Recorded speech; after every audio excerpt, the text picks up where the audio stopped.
बेटा इस तरीके से क्या होता है, रिफ्लेक्स आर्क हमारी कंप्लीट होती है। डिटेल देख लेते हैं। देखो रिसेप्टर से शुरू करते हैं। रिसेप्टर का काम क्या होता है, रिसीव करने का होता है। तो रिसेप्टर्स क्या कर रहा है, रिसीव कर रहा है क्या, स्टिमुलस को, एंड सेट कर देता है उसी स्टिमुलस को एज अ सेंसरी इंपल्स। किसकी फॉर्म में कन्वर्ट कर देता है, सेंसरी इंपल्स की फॉर्म में उसको कन्वर्ट कर देता है। तो रिसेप्टर ने सबसे पहले क्या, सेंसरी इंपल्स में कन्वर्ट कर दिया स्टिमुलस को। ये हो गया इसका पहला पार्ट। सेंसरी रिसेप्टर्स यानी जो ये रिसेप्टर्स होते हैं, इसके अंदर अब क्या है, सेंसरी इंपल्स, जो अब ले लिया जाएगा किसके थ्रू, सेंसरी नर्व्स के थ्रू। क्योंकि सेंसरी नर्व्स में आएगा तो वो नर्व्स के अंदर आने वाला इंपल्स को पहले किस में कन्वर्ट होगा, सेंसरी इंपल्स में कन्वर्ट होना होगा। तो सेंसरी इंपल्स या सेंसरी न्यूरॉन या एफरेंट न्यूरॉन्स में क्या कर लेता है, अब कैरी कर लिया जाता है। तो रिसेप्टर से निकला हुआ सेंसरी इंपल्स अब आ जाता है एफरेंट नर्व्स में। अब यही एफरेंट नर्व्स इसको क्या करेगा, सीएनएस तक पहुंचाने का काम करता है। सीएनएस में जैसे ही ये स्पाइनल कॉर्ड या ब्रेन में जिसमें भी जाएगा, तो वहां पे जाने के बाद यानी a portion of a CNS में जैसे ही ये हमारा सेंसरी इंपल्स जाता है with the help of efferent nerve, तो वहां क्या किया जाता है, इसको एनालाइज किया जाता है एंड इंटरप्रेट किया जाता है, यानी प्रोसेसिंग चलती है इसकी। एंड सेंसरी इंपल्सेस को अब किस में कन्वर्ट कर दिया जाता है, मोटर इंपल्सेस में कन्वर्ट कर दिया जाता है। एंड देन ये मोटर इंपल्स अब चला जाता है मोटर नर्व्स के पास, जिन्हें हम इफरेंट भी कहेंगे। तो ये इफरेंट क्या करती हैं, सीएनएस से मोटर इंपल्स को लेती हैं और ये इफेक्टर्स तक उस इंपल्स को पहुंचाती हैं। तो मोटर यानी इफरेंट नर्व्स क्या करेंगी, it carry motor impulses. Motor impulse brain ही देता है, तो मोटर इंपल्सेस को लेती हैं from the CNS to specific effectors. जो भी स्पेसिफिक इफेक्टर है यानी उस स्टिमुलस को कौन सा बॉडी ऑर्गन पार्ट जो है उसको इफेक्ट करता है या रिस्पॉन्स करता है, उसी इफेक्टर तक पहुंचाने का काम करती हैं। और इफेक्टर्स आपको अच्छे से पता है मसल्स और ग्लैंड्स ही होती है। जब ये फाइनली इफेक्टर्स के पास चला जाता है कौन, मोटर इंपल्सेस, तो क्या होता है कि इट में भी मसल फाइबर और ग्लैंड किसी कुछ भी हो सकता है वो, एंड हेयर इंपल्सेस टर्मिनेट। इसके आगे कोई भी इंपल्स का ट्रैक नहीं है। यहाँ पे इफेक्टर्स तक पहुंचने के बाद जो इंपल्सेस का ट्रैक है वो खत्म हो जाता है, टर्मिनेट हो जाता है, और इफेक्टर्स यहाँ पे शो करते हैं रेस्पॉन्स को as per instructions received from central nervous system. जैसा सीएनएस के थ्रू उन्हें इंस्ट्रक्शंस दिया गया है उसके हिसाब से यहाँ पे आपके जो इफेक्टर्स होते हैं, जो आपकी मसल्स हो सकती हैं, ग्लैंड सेल्स हो सकते हैं, मसल फाइबर्स हो सकते हैं, तो वो क्या करती हैं, रिस्पॉन्स को शो करती हैं। तो बेटा रिफ्लेक्स आर्क हम समझ चुके हैं, उसमें होने वाले जो पार्ट्स हैं जो इसमें इंक्लूड होते हैं या कंसिस्ट करता है पूरा track of the reflex arc, वो हम समझ चुके हैं। अब एक एग्जांपल से समझ लेते हैं इसको। क्या हो रहा है कि when our hand accidentally touch a hot object, अगर आपका हाथ किसी भी एक गर्म किसी चीज को ऑब्जेक्ट को टच करता है तो होता क्या है कि हैंड्स जो है वो आपका एक ऑर्गन हो गया। उस ऑर्गन में जो रिसेप्टर्स प्रेजेंट हैं वो क्या करेंगे, the heat is sensed by the थर्मोरिसेप्टर्स। हमारे बॉडी में हीट को रिस्पॉन्स करने वाले जो थर्मोरिसेप्टर्स होते हैं वो उसको सेंस कर लेंगे कि हाथ हमारा गर्म हो रहा है या जल रहा है। Present in the skin of the hand, hand की स्किन में प्रेजेंट जो हमारे थर्मोरिसेप्टर्स होते हैं वो उस हीट को सेंस कर लेंगे। And the stimulus trigger nerve impulses in sensory receptors, और यहां से रिसेप्टर्स इसको क्या करेंगे, सेंसरी न्यूरॉन्स या फिर एफरेंट न्यूरॉन्स को ये मैसेज है, ये इंपल्स ट्रांसफर कर देंगे। अब एफरेंट न्यूरॉन या सेंसरी न्यूरॉन इसको ट्रांसमिट कर देंगे स्पाइनल कॉर्ड में।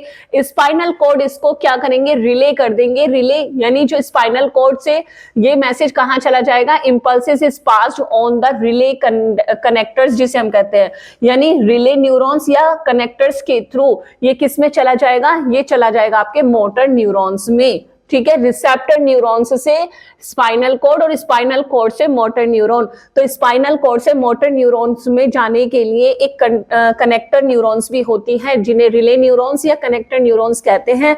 ठीक है, तो ये क्या करती है, ये जो स्पाइनल कॉर्ड होता है वो कनेक्टर की हेल्प से या रिले न्यूरॉन की हेल्प से अपने मैसेज को या मोटर इंपल्सेस को किस में डाल देता है, मोटर न्यूरॉन्स में भेज देता है। The motor neurons transmit the instructions to a muscle muscles in our arm, हमारे आर्म में प्रेजेंट मसल्स की जो मसल्स प्रेजेंट होती है, आर्म में जो मसल्स प्रेजेंट होती है उनको इंस्ट्रक्शन भेज दिया जाता है, क्योंकि ये मोटर न्यूरॉन हमारी कहाँ पे प्रेजेंट है, ये हमारे आर्म्स की मसल्स में प्रेजेंट है। तो जैसे ही मोटर न्यूरॉन के पास ये मैसेज आता है तो हमारी जो मसल्स होती है वो कॉन्ट्रैक्ट हो जाती है और हमारा हाथ वहां से हम हटा लेते हैं, ठीक है। And the arm muscles contract and pulls our hand away, जैसे ही हमारी मसल्स, हमारे आर्म्स की मसल्स की मोटर न्यूरॉन्स में ये मोटर इंपल्सेस आते हैं तो हमारी आर्म्स मसल्स क्या करते हैं, कॉन्ट्रैक्ट हो जाती हैं एंड हमारे हाथ को उससे दूर कर देती हैं from the hot object.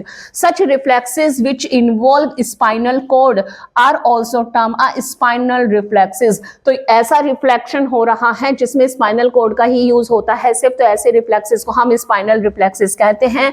However there are some reflexes which are involve brain, such reflexes are called cerebral reflexes. लेकिन ऐसे रिफ्लेक्सेस जिसमें हम रिफ्लेक्शन के लिए किसका यूज करते हैं, ब्रेन का यूज करते हैं, तो वहां पे हम उनको कहते हैं रिफ्लेक्सेस को सेरिब्रल रिफ्लेक्सेस। तो आपने विद द हेल्प ऑफ भी ये समझ एग्जांपल ये समझ लिया है कि रिफ्लेक्शन आर्क क्या है, किस तरीके से काम करती है। बेटा डिफरेंसेस देख लेते हैं। अगर एग्जाम में कोई क्वेश्चन आ जाता है डिफरेंसेस कंपेयरिंग करने का कि रिफ्लेक्स एक्शन अगर वॉकिंग ले लेते हैं तो दोनों में डिफरेंस क्या होगा, तो समझते हैं इनके डिफरेंसेस को। देखो रिफ्लेक्स एक्शंस क्या होते हैं, रिफ्लेक्स एक्शंस जो होते हैं वो हमारे कंट्रोल में नहीं होते, ठीक है, तो इन्हें हम चेंज भी नहीं कर सकते, जबकि वॉकिंग आप चेंज कर सकते हो। क्यों? क्योंकि वो आपके कंट्रोल में है। तो रिफ्लेक्स एक्शन के लिए बताया गया फर्स्ट पॉइंट कि it can not be change, जबकि वॉकिंग के लिए बताया गया है कि it can be change. Next point अगर हम देखेंगे कि हम इसे चेंज क्यों नहीं कर सकते, क्यों? क्योंकि जो रिफ्लेक्स एक्शंस होते हैं वो ऑटोमेटिक चलते हैं और ये without the willing of individual, ये हमारे इच्छा पे डिपेंड नहीं करते, ये अपने आप चलते हैं, इसलिए हम इन्हें चेंज नहीं कर सकते। लेकिन अगर आप बात करें वॉकिंग की, तो जो वॉकिंग है ये बिल्कुल हमारे ब्रेन के कंट्रोल में, हमारे ब्रेन के हिसाब से चलता है और ये हमारी विलिंग पे डिपेंड करता है। हमारा मन करेगा तो हम वॉक करेंगे, हमारा मन करेगा तो हम वॉक नहीं करेंगे। तो हम इसे चेंज कर सकते हैं, कंट्रोल कर सकते हैं। क्यों? क्योंकि it is under the control of the cerebellum part of the brain, ये ब्रेन के पार्ट सेरिब्रम से कंट्रोल होता है और हमारी इच्छा से चलता है। लास्ट वन बेटा कि इट इज इनबॉर्न, जो रिफ्लेक्स एक्शंस होते हैं इन्हें हम एनवायरनमेंट से एक्वायर्ड नहीं करते, ये इनबॉर्न होते हैं और इनहेरिटेड होते हैं and present in the individual since birth, जन्म से ही ये हमारे बॉडी में प्रेजेंट होते हैं, ठीक है। एंड अगर हम वॉकिंग की बात करें तो वॉकिंग जो है ये हमारा कोई इनहेरिटेड कैरेक्टर नहीं है, ये हम चलना सीखते हैं, धीरे धीरे हम चीज क्या करते हैं, वॉकिंग करना सीखते हैं।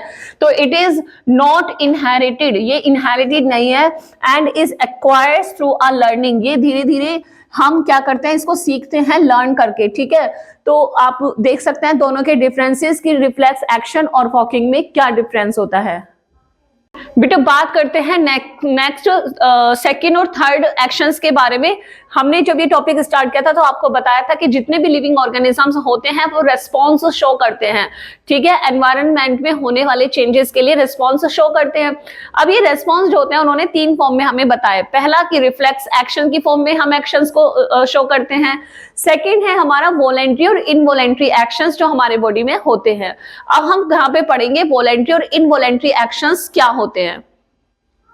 देखो इनवॉलेंट्री एक्शंस क्या है, इनवॉलेंट्री एक्शंस जो होती है वो एक मस्कुलर एक्शंस है are performed by the animals without its will, हमारी इच्छा या हमारे चाहने पे ये डिपेंड नहीं करता, ठीक है, और ये एक मस्कुलर मूवमेंट है जो एनिमल्स के अंदर परफॉर्म्ड होता है। These occur automatically and the animals has no choice in it। ये जो एक्शंस होते हैं इनवॉलेंट्री एक्शंस, वो एक्शंस होते हैं जो ऑटोमेटिकली हमारे बॉडी में होते रहते हैं और इनके होने ना होने के लिए हमारी कोई चॉइस नहीं है कि हम चाहते हैं ऐसा नहीं हो या हम चाहते हैं ऐसा हो, ये हमारे चॉइस पे डिपेंड नहीं करता, ये ऑटोमेटिकली होते हैं लिविंग ऑर्गेनिजम्स के अंदर, ठीक है। Mean for controlling and coordination the functioning of internal organs, जैसे आपके बॉडी में इंटरनल ऑर्गन्स हैं, ठीक है। अब किडनी क्या कर रही है, ब्लड को फिल्टर कर रही है, हार्ट क्या कर रहा है, ब्लड को पंप कर रहा है, ब्लड प्रेशर आपके बॉडी में जनरेट हो रहा है। तो ये जो काम है वो इंटरनल ऑर्गन्स के हैं, जो इंटरनल ऑर्गन्स हमारे कंटिन्यूअसली इन एक्शंस को परफॉर्म कर रहा है। यदि आप चाहो कि मेरा हार्ट बीट रुक जाए तो वो नहीं रुकेगी, वो आपके कंट्रोल में नहीं है। किडनी ब्लड को फिल्टर करना रोक दे, वो नहीं रुकेगा क्योंकि वो आपके कंट्रोल में नहीं है। तो हमारे इंटरनल ऑर्गन्स जितने भी हैं वो सब एक दूसरे के साथ कंट्रोल एंड कोऑर्डिनेशन की फॉर्म में वर्क करते हैं, कोई ना कोई एक्शंस वो प्ले करते हैं। ये एक्शंस हमारी चॉइस या हमारी विलिंग पे डिपेंड नहीं करते। इन्हीं एक्शंस को हम इनवॉलेंट्री एक्शंस कहते हैं, यानी जो हमारी इच्छा से परे हैं। ठीक है, Many of these involuntary actions are controlled by the midbrain and the hindbrain। और ये ज्यादातर जो एक्शंस होते हैं वो हमारे ब्रेन के, आपको पता है तो हमारा जो ब्रेन है मेजरली 3 पार्ट्स में डिवाइड होता है, fore brain, mid brain, hind brain. तो ये मिड और हिंड ब्रेन से ही कंट्रोल होते हैं। अगर हम बात करते हैं वॉलेंट्री एक्शंस की, तो वॉलेंट्री एक्शंस भी क्या हैं, ये भी मस्कुलर एक्शंस हैं, लेकिन ये वो एक्शंस हैं जो हमारी विलिंग पे डिपेंड करते हैं। ठीक है, in each in voluntary actions the animals exercise its choice so that the some situations में receive different time depending upon the situation. यानी कि एक ही चीज पे हम अलग अलग तरीके से प्रतिक्रिया या रिस्पॉन्स दे सकते हैं, डिपेंड करता है कि सिचुएशन क्या है। ठीक है, तो ये जो एक्शंस होते हैं वॉलेंट्री एक्शंस, ये हमारे किस पे डिपेंड करते हैं, हमारी विलिंग पे डिपेंड करते हैं, हमारी चॉइस से चलते हैं। Control by the cerebellum part of the hind brain, ये भी कंट्रोल होता है हिंड ब्रेन से ही, जिसका हिंड ब्रेन के ही पार्ट सेरिब्रम से ही कंट्रोल होते हैं। और जैसे हमारी बॉडी को मेंटेन करना, पोस्चर बनाना, बैलेंस करना, ये सब भी हमारा किस पे काम होता है, सेरिब्रम के हिंड ब्रेन से ही कंट्रोल होता है। And had we not be thinking about each of this event would have failed to happen. ठीक है, मतलब ये ऐसी चीजें हैं कि अगर हम उनके बारे में नहीं सोचते तो वो होती भी नहीं, हमने सोचा तो ही वो चीजें हुई हैं। तो इट्स मीन कि ये जो सारी एक्शंस हैं वो किस पे डिपेंड करते हैं, डिपेंड करते हैं हमारी चॉइस पर। ठीक है, हमें ऐसे रिएक्ट करना है क्योंकि हमने सोचा कि हम ऐसे रिएक्ट करेंगे तो हमने किया, अगर हम ऐसे नहीं सोचते तो हम वैसे रिएक्ट करते भी नहीं। तो इट्स मीन कोई भी ऐसा एक्शन, कोई भी ऐसी मस्कुलर मूवमेंट जो हमारी इच्छा पे, जो हमारी चॉइस पे डिपेंड करती है और हमारे हिंड ब्रेन के ही सेरिब्रम पार्ट से कंट्रोल होती है, उन्हें हम वॉलेंट्री एक्शंस कहते हैं। तो इस तरह से दोनों एक्शंस हमारे क्लियर हो जाते हैं।